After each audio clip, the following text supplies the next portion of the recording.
ഇന്ന് കുറച്ച് അവലോസ് പൊടിയാണ് ഉണ്ടാക്കുന്നത്. അതിന് വേണ്ടിയിട്ട് ഞാൻ പച്ചരി കഴുകി വെള്ളത്തിലിട്ടൊരു 3 മണിക്കൂർ കുതിർത്തി എടുത്തിട്ടുണ്ട് കേട്ടോ. നന്നായിട്ട് കുതിർന്ന് കഴുകി വാരി വെച്ചിട്ടും ഒരു അരമുക്കാൽ മണിക്കൂറായി. ഇനി ഇത് മില്ലിലൊന്നും കൊണ്ടുപോകുന്നില്ല, ഞാനത് ഈ മിക്സിയിൽ എടുത്തിട്ടൊന്ന് പൊടിച്ചെടുക്കട്ടെ കേട്ടോ.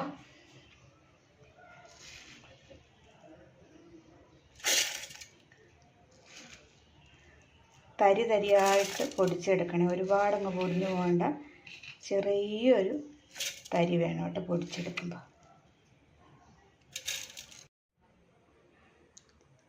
അരി നന്നായിട്ട് പൊടിച്ചെടുത്തിട്ടുണ്ട്, ചെറിയൊരു തരിയോട് കൂടിയാണ് കേട്ടോ പൊടിച്ചെടുത്തേക്കുന്നത്. അതുപോലെ തന്നെ 4 തേങ്ങ തരിതരീന്ന് ചിരണ്ടി എടുത്തിട്ടുണ്ട് കേട്ടോ. ഈ തേങ്ങ ചിരണ്ടി എടുത്തു കഴിഞ്ഞ് ഇത് നന്നായിട്ട് കൈ വെച്ചിട്ട് നോക്കണം കേട്ടോ, ഇതിൻ്റെ ചിരട്ടപ്പൂള് വലിയ വീണിട്ടുണ്ടോയെന്ന്.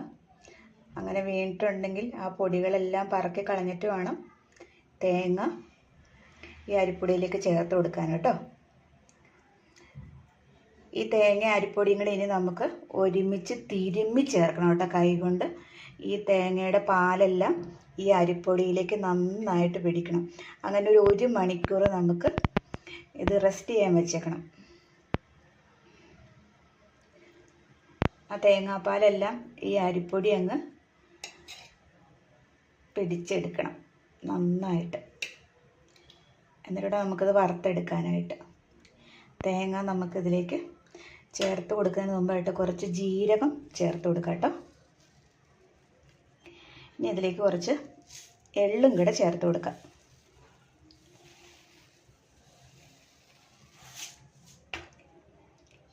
ഈ തേങ്ങ കുറേശ്ശെ ചേർത്ത് കൊടുക്കാം കേട്ടോ. 2 കിലോ അരിയുടെ പൊടിയാണ്. തേങ്ങ കുറേശ്ശെ ചേർത്ത് കൊടുക്കാം. നന്നായിട്ടൊന്ന് തിരുമ്മി കുഴച്ചെടുക്കാം കേട്ടോ. അതിനുശേഷം 1 മണിക്കൂർ കഴിഞ്ഞ് നമുക്ക് വറുത്തെടുക്കണം.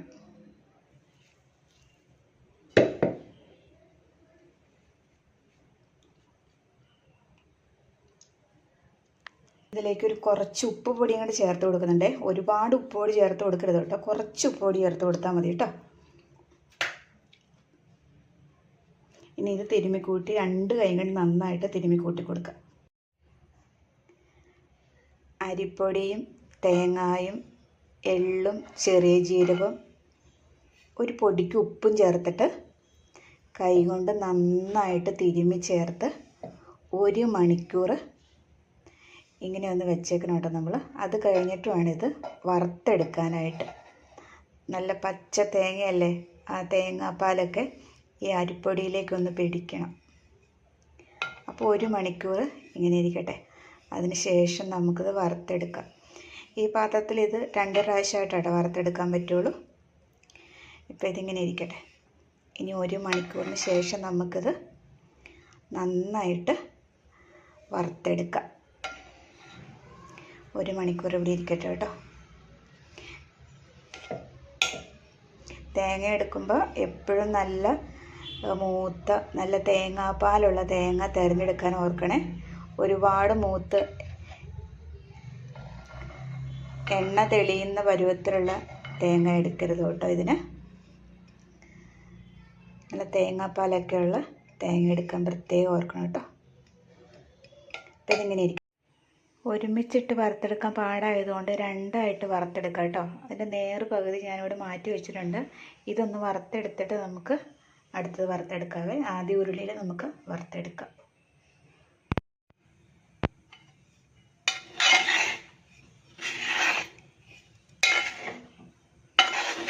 നന്നായിട്ട് വറുത്തെടുക്കാം കേട്ടോ. കൈ വിടാതെ ഇളക്കിക്കൊണ്ടിരിക്കണം കേട്ടോ. ഇടയ്ക്ക് ഇട്ടിട്ട് പോവുകയൊന്നും ചെയ്യരുതേ, നിർത്താതെ ഇളക്കിയെടുക്കണം. കരിച്ചൊന്നും കളയരുത്, ആ കാര്യം പ്രത്യേകം ഓർക്കണം കേട്ടോ. ഒരു 3/4 മണിക്കൂറെങ്കിലും വേണം കേട്ടോ ഇതൊന്ന് വറുത്തെടുക്കാനായിട്ട്. ഉരുളിയുടെ എല്ലാ ഭാഗത്തും ഇളക്കി ചെല്ലണം. അതുപോലെ അടി കട്ടിയുള്ള ഉരുളി വേണം അവലോസ് പൊടി വറുക്കാനായിട്ട് തിരഞ്ഞെടുക്കാൻ കേട്ടോ. അടി കട്ടിയില്ലാത്ത ഉരുളിയൊന്നും ഒരു കാരണവശാലും തിരഞ്ഞെടുക്കരുത്. എന്താ കളറൊക്കെ മാറി തുടങ്ങിയിട്ടുണ്ട് കേട്ടോ.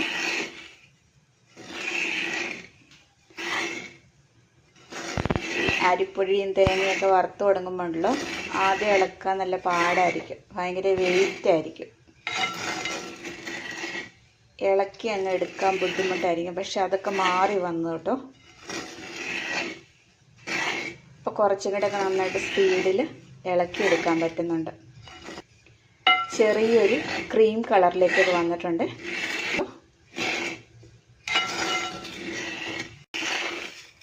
കണ്ടോ, അവലോസ് പൊടി റെഡിയായേ.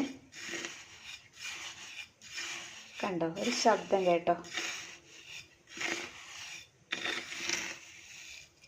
കണ്ടോ, എടുക്കുമ്പോൾ ഇങ്ങനെ വീഴണം.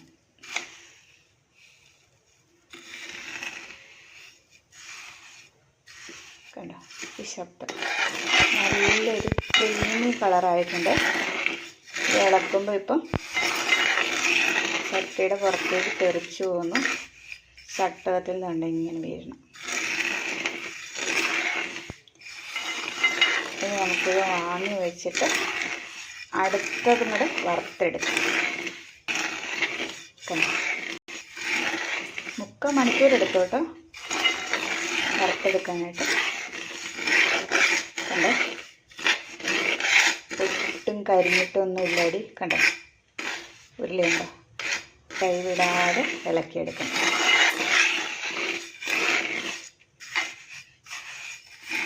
ഈ കളറാണ് നല്ല ക്രീം കളർ. അവലോസ് പൊടി വറുത്ത് കഴിഞ്ഞിട്ടുണ്ട് കേട്ടോ. ആദ്യം വറുത്തതും രണ്ടാമത് വറുത്തെടുത്തതും കൂടെ ഒരുമിച്ച് ഉരുളിയിലേക്ക് ഇട്ടിട്ടുണ്ട് കേട്ടോ. ഉരുളിക്ക് ചൂടുള്ളത് കൊണ്ട് ഒരു 10 മിനിറ്റ് സമയം ഇളക്കി കൊടുത്തിട്ടോ. അതിനുശേഷം ഇതിനകത്ത് തന്നെ ഇരിക്കട്ടെ. തണുത്തതിന് ശേഷം നമുക്ക് കഴുകി തുടച്ച് ഉണങ്ങിയ കുപ്പിയിലേക്ക് ഇട്ട് വയ്ക്കാം കേട്ടോ. ഇടയ്ക്കൊക്കെ ചായ കുടിക്കാനൊക്കെ ഇരിക്കുന്ന സമയത്ത് പഴവും കൂട്ടിയോ പഞ്ചസാര കൂട്ടിയൊക്കെ കഴിക്കാൻ നല്ലതാണ് കേട്ടോ.